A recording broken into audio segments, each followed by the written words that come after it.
दोस्तों हमारे channel SS study को सब्सक्राइब करें और हाँ बेल आइकन ज़रूर दबाएं ताकि हम जब भी ऑनलाइन आए तो आपको नोटिफिकेशन प्राप्त हो। दोस्तों में ज़्यादा से ज़्यादा शेयर करें और हाँ अपनी प्रतिक्रिया कमेंट जरूर दें। नमस्कार दोस्तों, स्वागत है आपका एसएस स्टडी में। दोस्तों आज का हमारा विषय है लघुत्तम समापवर्त और महत्तम समापवर्त अर्थात एलसीएम और एचसीएफ। संख्याओं का लसा मसा क्या होता है हम 1 2 3 4 5 में शायद न पढ़े हों, लेकिन 6वीं 7वीं 8वीं में इन लसा मसों का उपयोग बहुत अधिक से अधिक आता है। इसका मेन उपयोग जो है परीक्षाओं के अंतर्गत आरआरबी, एसएससी, सीजीएल, एमटीएस और विभिन्न प्रतियोगी परीक्षाएं, बैंक का पीओ और अन्य परीक्षाओं के लिए पूछा जाता है। तो चलिए देरी न करते हुए आज हम अपनी क्लास शुरू करते हैं। लघुत्तम समापवर्त व महत्तम समापवर्त एलसीएम एंड एचसीएफ। क्या है एलसीएम एचसीएफ? लघुत्तम समापवर्त अर्थात छोटी से छोटी वह संख्या, छोटी से छोटी न्यूनतम वह संख्या जो दिए हुए दोनों संख्याओं से पूर्ण रूप से विभाजित हो जाए, वही हमारा एलसीएम कहलाता है और यानी अर्थात लसा कहलाता है अर्थात। और हमारा मसा क्या होता है? वह बड़ी से बड़ी वह संख्या जिनका दिए हुए संख्याओं में भाग देने पर पूर्ण रूप से विभाजित हो जाए तो हमारा मसा कहलाता है। तो चलिए आज इसको हम स्टार्ट करते हैं, लिखते हैं और उसको हम समझते हैं। सबसे पहले अपवर्त क्या होते हैं, अपवर्त जानना जरूरी है। अपवर्त क्या होता है? अपवर्त सभी लोग पढ़ चुके होंगे 6 7 8 में, लेकिन उसको हम एक सिरे से फिर से समझते हैं। जैसे कोई संख्या है ए, संख्या हम ए लेकर चल रहे हैं। ए अगर संख्या किसी संख्या बी को बी में भाग देते हैं ए का और ये पूर्ण रूप से कट जाता है, इसका एक खंड मिल जाता है। खंड, अब दूसरा शब्द आ रहा है खंड, उसको आगे हम समझेंगे। अगर ये खंड मिल जाता है अर्थात इससे पूर्ण रूप से विभाजित हो जाता है, ये हमारा एक क्या हो जाता है? अपवर्त। अर्थात ए अपवर्त है किसका? बी का, यानी एक खंड हो जाता है। जैसे 10 के कौन कौन से अपवर्त होंगे? 10 किन किन संख्याओं से कटेगी? 1 से, 2 से, 5 से। ये हमारे 10 के अपवर्त हो गए। किन किन संख्याओं से ये विभाजित होगी? और 10 भी ले सकते हैं इसको। तो यही हमारा खंड भी, अब ये अपवर्त मिलता है। इसी प्रकार से हम खंड देखते हैं। खंड अर्थात गुणज के रूप में, गुणज के रूप में कैसे खंड होता है? गुणज कैसे खंड होता है? जैसे 10 है, इसको तो सभी लोग नॉर्मली अगर देखेंगे तो इसको लोग लसा बोलते हैं, लेकिन ये लसा नहीं है, एक खंड है। खंड कैसे निकालते हैं? 2 अर्थात 10 किन किन संख्याओं से जाएगा? 2 5 5 1 अर्थात किन किन संख्याओं से कटा? 2 गुणे 5। 10 का खंड हमारा क्या हो गया? 2 गुणे 5 अर्थात 2 5 10, 2 5 10। ये हमारा ये खंड हो गया। मतलब दी गई संख्या 10 किन किन संख्याओं से कटकर हमारा गुणनफल जो आएगा 10 आएगा, यानी खंड गुणज इसी को कहते हैं। मेन हमारा गुणज है, ठीक है, इसी को हम कहते हैं गुणन खंड। यही हमारा गुणन खंड है, या ऐसे कहेंगे तो हम खंड गुणज अर्थात उसी संख्याओं को जो गुणज होते हैं उनको बराबर बराबर भागों में अर्थात 2 गुणे 2 गुणे 3 गुणे 3 गुणे 5 गुणे 5 जैसे भी आए उस हिसाब से हम बांट के कर लेते हैं। अब इसी से हमारा एलसीएम एचसीएफ निकाला जाता है। तो चलिए इसको हम देखते हैं कि एलसीएम एचसीएफ कैसे निकालेंगे हम लोग।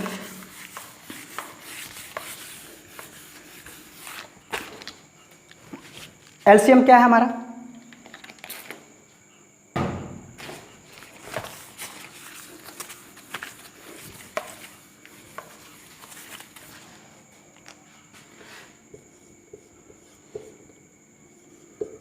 लघुत्तम समापवर्त क्या है?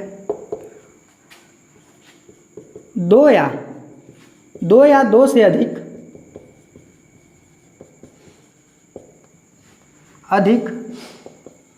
संख्याओं का लसा वह संख्या होती है, वह न्यूनतम संख्या, कोष्ठक में हम इसको लिख दे रहे हैं छोटी से छोटी, छोटी से छोटी संख्या होती है जो दोनों संख्याओं से, दोनों या दी गई संख्याओं से, दोनों संख्याओं से संख्याओं से पूर्णतया विभाजित हो।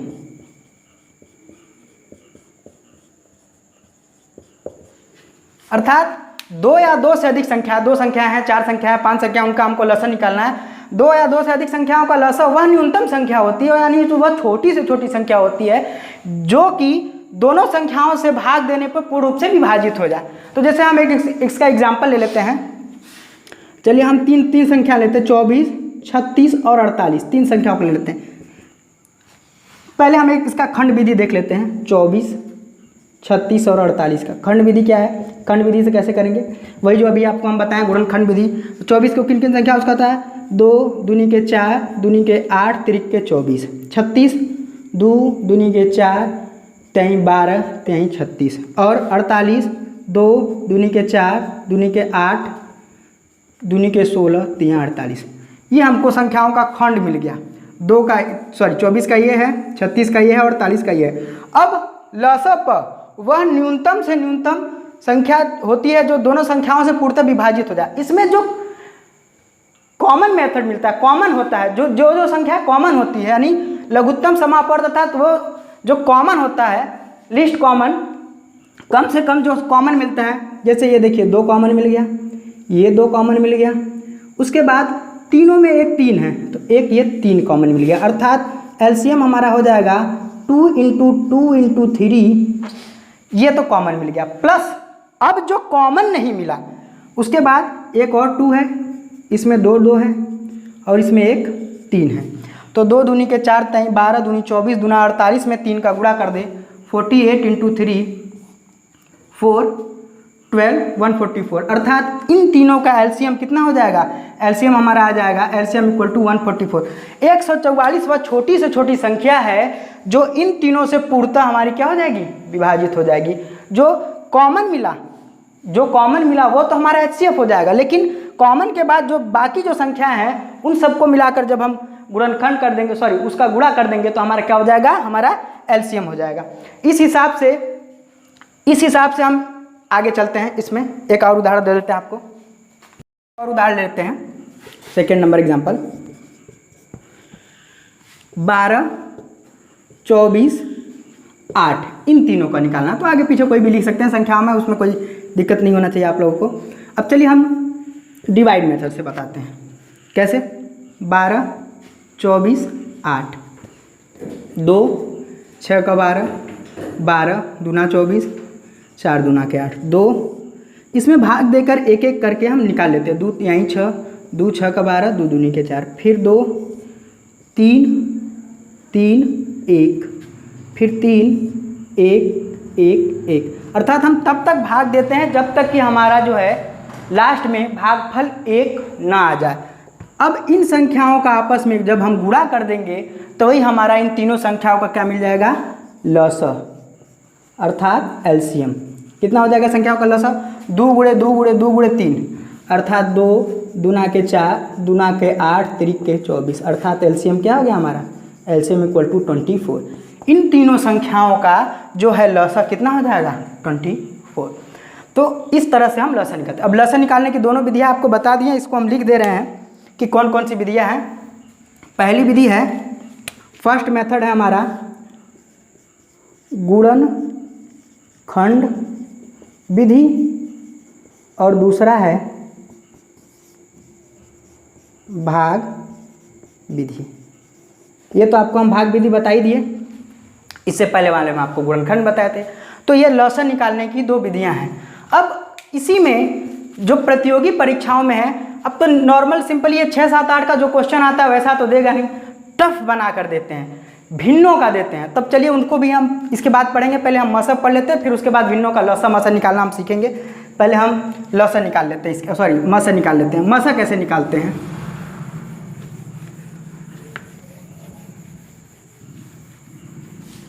मसा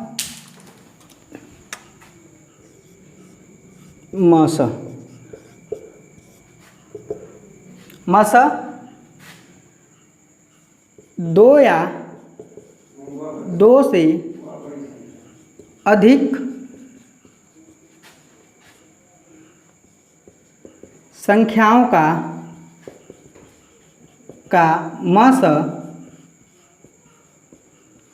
मस वह बड़ी संख्या अर्थात अधिकतम,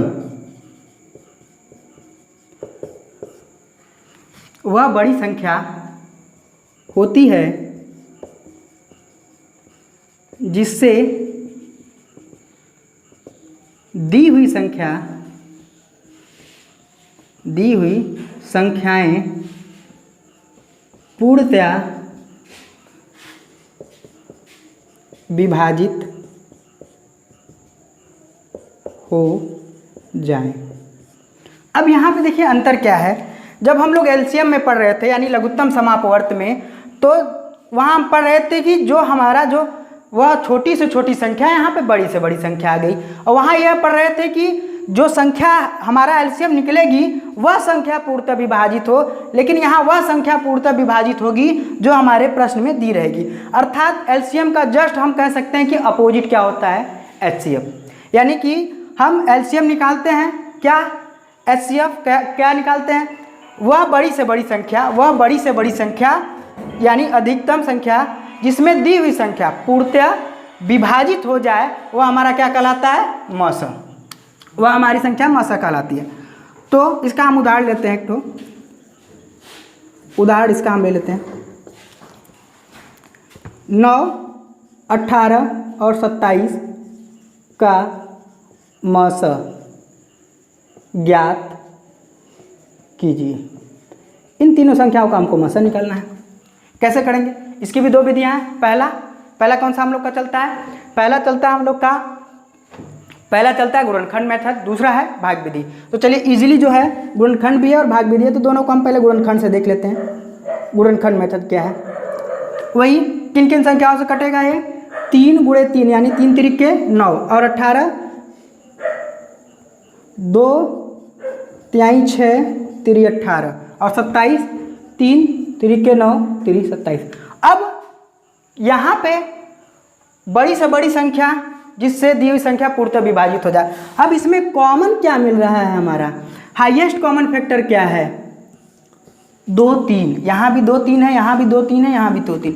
वो जो हमारा हाईएस्ट कॉमन मिला, दोनों में जो अधिक से अधिक संख्या जो मिली, जो कॉमन है दोनों में, वही हमारा एचसीएफ होगा। यानी एचसीएफ इक्वल टू 9। कैसे, एचसीएफ इक्वल टू क्या हो जाएगा, 3 × 3 और 3 3 जा 9 होता। अब इसका एक हम भाग विधि से भी देख लें। इसी को हम भाग विधि से इधर देख लेते हैं। पहले दो संख्याओं से भाग करते हैं। 18 9 9 दूना 18 कट गया। इसका तो मसल 9 है। अब इस संख्या का 27 का 9 से भाग दे, 9 3 27। अर्थात दोनों संख्या जो है कि 9 से पूर्णतः क्या हो रही है, 9 से पूर्णतः क्या हो रही है, विभाजित हो रही है। मतलब हमारी संख्या क्या हो गई, ये हमारी संख्याओं का मासा हो गया। मासा कितना आ गया हमारा एचसीएम 9। इसका एक और उदाहरण ले लेते हैं। 21 56 42। इन तीनों संख्याओं का पहले तो भाग विधि से, दूसरे गुणनखंड विधि से, दोनों से लगाकर हम देखते हैं। फटाफट करते हैं सर। 56 21 2 टाइम्स 42। 2 बार भाग देने पर 21 दूना 42, 2 बार में 4 1 21 21। इसको उठाकर हम यहाँ ब्रैकेट में डाल देते हैं और ये जो हमारा रेस्ट बचता है उससे फिर डिवाइड करते जाते हैं। ऐसे स्टेप बाय स्टेप आगे बढ़ते रहेंगे। 14 बचा 21, 14 1 कम 14। एक बार में ही हम कोशिश करते हैं कि एक बार में कट जाए या पूर्णतः विभाजित हो, या एक बार 2 बार 4 बार जब तक जाए वो उसको हम काटते रहें। 7 रिमाइंडर बचा। अब इस 14 को फिर यहाँ पे ला देंगे तो 7 दूना के 14, ये तो कट गया 7 से। अब 42 काटना हमको। 42 देखें 7 से क्या डिवाइड होता है, 7 7 7 6 42, 7 6 42, 6 टाइम 6 बार में तो 42 कैंसिल आउट हो गया, यानी मौसा बराबर क्या हो गया, मौसा बराबर 7। यहाँ हमारा मौसा कितना आ गया, 7। इस संख्या को जब हम भाग देते हैं तो जो ये संख्या आती है, जो हमारा भाजक होता है, उसको हम यहाँ पे फिर ब्रैकेट में ला लेते हैं और जो शेष बचता है उससे फिर हम भाग देते चले जाते हैं। ऐसे ही इसको, इस स्टेप को आगे बढ़ाते हैं जब तक ये पूर्ण रूप से विभाजित ना हो जाए, कट ना जाए। इसी प्रकार हम गुणनखंड विधि से देखते हैं इसको। 21, 56, 42, 3, 7, 21, 4, ऐसे कर लेते छोटा में, 2 दूनी के 4, दूनी के 8, 7, 56, 2, 3, 6, 7, 42। अब इसमें 3 है, इसमें है ही नहीं, इसमें है, इसमें 2 है, इसमें 2 है, इसमें है ही नहीं, अर्थात इन तीनों में क्या कॉमन मिला हमको, केवल ये 7 कॉमन मिला, केवल 7 है, यानी HCF मौसा बराबर 7।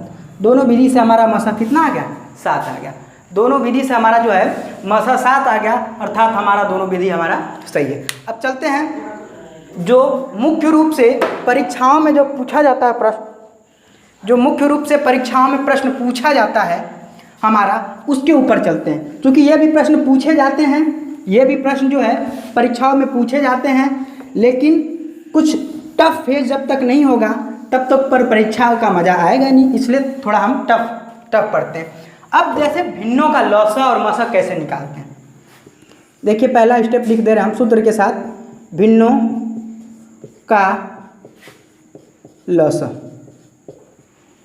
भिन्नों का लौसा क्या होता है, अगर भिन्नों का लौसा निकालना हो तो अंशों का लौसा निकाल कर हर का मौसा निकाल दे, अगर भिन्नों का मौसा निकालना हो तो अंशों का मौसा निकाल कर हर का लौसा निकाल दे। अंश होता है हमारा ऊपर का हिस्सा और हर नीचे का, इंग्लिश में बोलते हैं नॉमिनेटर और इसको डिनोमिनेटर, ये अंश है और ये हर है। तो क्या अंशों का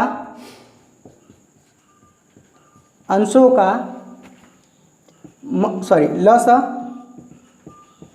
बटे हरों का मौसा। उसी प्रकार अगर हमको मौसा निकालना है भिन्नों का मौसा, तो हमारा हो जाएगा अंशों का मौसा बटे हरों का लौसा। अंशों का मौसा बटे हरों का लौसा। अब इसके कुछ हम उदाहरण देख लेते हैं। एग्जाम्पल 5/6, 10/18, 20/9। हमको क्या कर लें, इसका लौसा निकालना है। लौसा ज्ञात, इसका लौसा हम कैसे निकाल लें, सूत्र जो हमारा है अंशों का, हमको लौसा जब ज्ञात करना है तो अंशों का हमको लौसा निकालना है, अर्थात इसका लौसा कितना हो जाएगा 5, 10 और 20 का लौसा 2, 5, 5 और 10, 5, 5, 5 और 5, 1, 1, 1, यानी हमारा ये आ गया 2 दूनी 4 पंजे 20, लौसा कितना आ गया 20। अब इसका मौसा 6, 18, 9, 9 भागा दे दें, 9 में 6 से 6 कम 6, 3 आया 9, 6, 3 दूना के 6 कैंसिल आउट हो गया। अब 18 में 3 से दे क्या हो रहा है 3 6 का 18, यानी हमारा मौसा कितना आ गया, मौसा बराबर 3, अर्थात 20/3 हमारा भिन्न का क्या आ गया, भिन्न का लौसा। भिन्न का लौसा हमारा जो है कितना आ गया, भिन्न का लौसा बराबर 20/3। कैसे, इन सभी संख्याओं का जो ऊपर है 5, 10, 20 का हम पहले क्या किए, इन सब का लौसा ज्ञात कर ऊपर लिख लिए और 6, 18 और 9 का मौसा ज्ञात कर हम नीचे लिख लिए। तो इसी के भिन्न को क्या कहेंगे हम, संख्याओं का लौसा। अब दूसरी संख्या लेकर हम उसका मौसा निकालने की कोशिश करते हैं। जैसे अब इसी में हम देख लें, थोड़ा सा संशोधन कर, संख्या तो वही है, अब एक संख्या का संशोधन कर लें। चलिए हम इसको ले लेते हैं 25/36। तो इन संख्याओं का पहले अगर हमको ज्ञात करना है मौसा जब ज्ञात करना है तो कैसे ज्ञात करेंगे, पहले इन संख्याओं का हमको मौसा चाहिए, तो 5, 10 और 25 का मौसा जो है 5 होगा, क्योंकि 5 एक ऐसी संख्या है जो 5 को भी काट देगी, 10 को भी काट देगी और 25 को। तो भिन्न का मौसा कितना हो जाएगा? 5 बटे इसका लसा कितना हो जाएगा? 36, 18 और 6 का हमारे हिसाब से तो 36 ही आना चाहिए। 6, 18, 36, 2, 3, 9, 18, 2, 3, 9, 9, फिर 3, 1, 3, 3, फिर 3, 1, 1 और 1, यानी 2 दूनी के 4 3 12 3 36, यानी कितना आ गया? 5 बटे 36 भिन्न का हमारा क्या आ गया? इन दी हुई भिन्नों का हमारा क्या गया? मौसा। तो ये विधि है लौसा और मौसा ज्ञात करने की भिन्नों का, जो कि अधिकतर प्रतियोगी परीक्षाओं में पूछा जाता है। अब एक और जो क्वेश्चन है जो हमारे प्रतियोगी परीक्षाओं में अक्सर करके पूछा जाता है कि दो संख्याएं हैं, इनमें से एक संख्या इतनी है, दूसरी संख्या इतनी है, संख्या का लौसा इतना है, तो उसका मौसा ज्ञात करें। जैसे हम एक इसका उदाहरण ले लेते हैं, बता रहे हैं अगर दो संख्याएं दी हुई हैं तो उसके लिए हम पहले सूत्र आपको बता दें। पहली संख्या गुणे दूसरी संख्या बराबर मौसा गुणे लौसा। ये हमारा फार्मूला है। अर्थात जो नंबर दिया हुआ है उसमें जो पहली संख्या है जो दूसरी संख्या है, इन दोनों का गुणनफल मौसा और लौसा के गुणनफल के क्या होगा? बराबर होगा। तो इसी हिसाब से हम निकाल देते हैं। परीक्षा में पहली संख्या दी होगी, दूसरी पूछेगी, लौसा मौसा दिया होगा, या दूसरी संख्या आपको दी होगी, लौसा मौसा दिया होगा, पहली संख्या पूछेगी, या पहली और दूसरी दोनों संख्याओं का गुणज दिया होगा, मौसा या लौसा पूछेगा। तो इस प्रकार से परीक्षाओं में आपको रेगुलर सवाल बनते हैं। तो इस हिसाब से हम एक इसका हम उदाहरण ले लेते हैं। उस हिसाब चलिए उदाहरण ले लेते हैं इसका। मान लें हम संख्याओं का मौसा दिया हुआ है, मौसा बराबर 5, लौसा दिया हुआ है, लौसा बराबर हमारा 225। एक संख्या दी हुई है, पहली संख्या दी हुई है हमारी, पहली बराबर 25 मान लेते हैं। मौसा 5, लौसा 225, पहली संख्या 25 दी हुई है, तो हमको दूसरी संख्या जो है ज्ञात करनी है। दूसरी संख्या कैसे होगी? दूसरी संख्या मौसा गुणे लौसा बटे पहली संख्या। मौसा कितना है? मौसा 5 है, दूसरा 225 लौसा है, बटे के संख्या 25, 25 नवा और 5 नवा 45, यानी संख्या कितनी होगी हमारी? 45। इस संख्या में इन दोनों संख्याओं के गुणनफल से हम भाग दे दें तो दूसरी संख्या हमारी कैसे प्राप्त हो जाएगी? दूसरी संख्या बराबर मौसा गुणे लौसा बटे पहली संख्या। यहाँ गुणा है तो इधर भेज दिए तो भाग हो गया, और मौसा गुणे लौसा का गुणनफल जो है 225 गुणे 5 काट दिए, 25 नवा 225 और 5 नवा 45, हमारी दूसरी संख्या क्या प्राप्त होगी? सेकेंड नंबर क्या हो गया हमारा? सेकेंड नंबर जो है हमारा 45 हो गया। तो इस प्रकार के दोस्तों परीक्षाओं में प्रश्न पूछे जाते हैं। और इसी प्रकार के एक ऐसे प्रश्न आते हैं कि 2 घड़ियाँ 4 सेकेंड, 8 सेकेंड, 10 सेकेंड में बज रही हैं, तो इसमें अगले कितने बज के कितने मिनट पर एक साथ पुनः बजेंगी। तो चलिए इसका भी हम एक आपको उदाहरण दे देते हैं। परीक्षा के लिए हमारे प्रश्न है, उसका हम एक प्रश्न लिखे हुए हैं, इसको देखिए। एक चौराहे पर बत्तियां क्रमशः 48 सेकेंड, 72 सेकेंड व 108 सेकेंड में जलती हैं। यदि वे 7 बजे सुबह एक साथ जली तो अगली बार वे पुनः एक साथ कब जलेंगी? कितने बजे जलेंगी? ऐसे परीक्षाओं में प्रश्न पूछे जाते हैं। चलिए इसी पे हम हल करके दिखाते हैं, ताकि ऐसे प्रश्न जब आपसे पूछे तो आप क्या करेंगे? उस प्रश्न को हल करेंगे। अब पुनः एक साथ कम जलेगी, अर्थात यहाँ पूछ क्या रहा है पहले ये समझना है। यहाँ कम से कम समय वह कम से कम समय जब वो पुनः एक साथ जलेंगी। जब कम से कम पूछ रहा है, न्यूनतम पूछ रहा है, अर्थात हमको दिमाग लगाना वहाँ पे कि न्यूनतम किस में आता है? लौसा में कि मौसा में आता है? लौसा में आता है। तो हम इसका लौसा निकालेंगे। किसका? 48, 72, 108, न कि 7 का। 7 हमारा समय है, तो इस समय से मतलब नहीं, हम केवल 48 सेकेंड, 72 सेकेंड और 108 सेकेंड, ये बत्तियों के जलने का जो समय है, इस समय से हम क्या करेंगे? इसका हम लौसा निकालेंगे। तो इसका हम लौसा निकाल लें। चलिए हम भाग विधि से निकालते हैं ताकि थोड़ा करने में आसानी हो जाए सबके लिए। 48, 72 और 108, 2, 24, 36, 54, 2, 12, 18, 27। ये तो समझ में आ रहा है कि हम इस संख्या से इन संख्याओं में भाग दे रहे हैं, जो हमारा आ रहा है, जितनी बार जो हमारा भागफल आ रहा है उसको हम नीचे लिखते जा रहे हैं, और लास्ट में ले जाकर जब हमारा भागफल 1 आ जाएगा तो उसके आगे हम बंद कर देंगे। फिर 2, 6, 9 और 27 है, ये कटेगा नहीं, 27। फिर 2, 3, 9, 27। फिर 3 से 3 है तो 1, 3 और 9। फिर 3 से 1